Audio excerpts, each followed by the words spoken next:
আউযুবিল্লাহি মিনাশ শাইতানির রাজিম বিসমিল্লাহির রহমানির রহিম। সুপ্রিয় দর্শক শ্রোতা, আসসালামু আলাইকুম ওয়া রাহমাতুল্লাহি ওয়া বারাকাতুহু।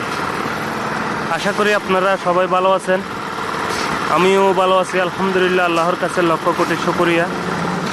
আমি সাইফুল মিস্ত্রি, বিল্ডিং কনস্ট্রাকশনের কাজ করে থাকি, সবাই জানেন। আজকে যে কাজটা ছাদের কাস্টিং হচ্ছে, এটার স্থান হচ্ছে কক্সবাজার জেলা পেকুয়া উপজেলা টৈটং ইউনিয়ন হিরাবুনিয়াপাড়া, অর্থাৎ আমিন শরীফ মিয়ার বাড়ির পাশে মাস্টার আজমগীরের বাড়ি।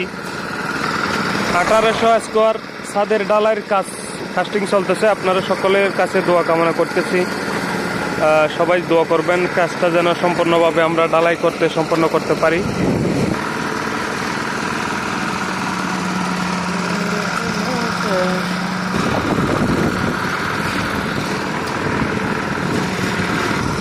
আল্লাহর রহমতে আমার 6টি কাজ সাইড রয়েছে, 6টি সাইডে কাজ চলমান রয়েছে। আজকে এই সাইডের ছাদের কাস্টিং হচ্ছে, আপনারা দেখতে পাচ্ছেন।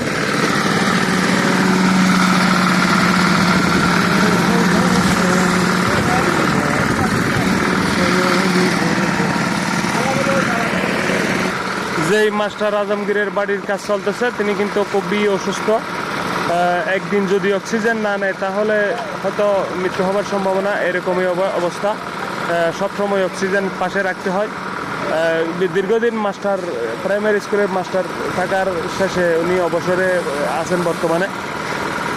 আমি এখন এ পর্যন্ত আমার 5টি সাইড রয়েছে। 5টি সাইডের মধ্যে নাফিদকালী ইকরা স্কুলের পাশে একটি নতুন সাইট এখন বর্তমানে চলতেছে।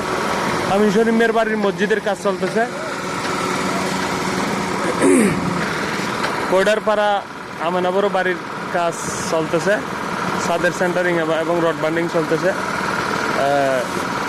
মৌলভীপাড়া মৌলানা মঞ্জুর সাহেবের বাড়ির কাজ চলতেছে। তারপর হাজিবাজার কাতার প্রবাসী জাকের ভাইয়ের কাজ চলতেছে।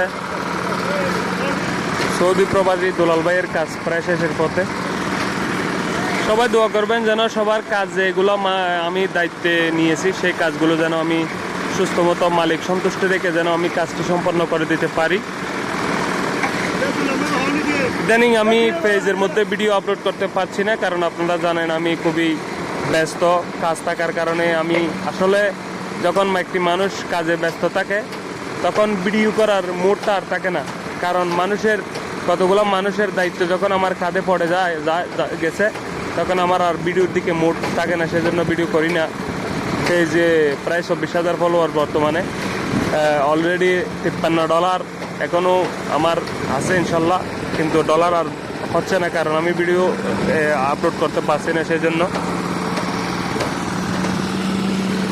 আপনারা দেখতে পাচ্ছেন এই বাড়িটার কিন্তু সিঁড়ি নাই। সিঁড়ি বর্তমানে এই জায়গায় দেওয়া হবে আর কি, সিঁড়ি পরবর্তীতে দেওয়া হবে। এদিকে আরও 2টি রুম করা হবে, তখন কিন্তু সিঁড়ি দেওয়া হবে। সবাই দোয়া করবেন, ভালো থাকবেন, সুস্থ থাকবেন। আসসালামু আলাইকুম ওয়া রাহমাতুল্লাহি ওয়া বারাকাতুহু।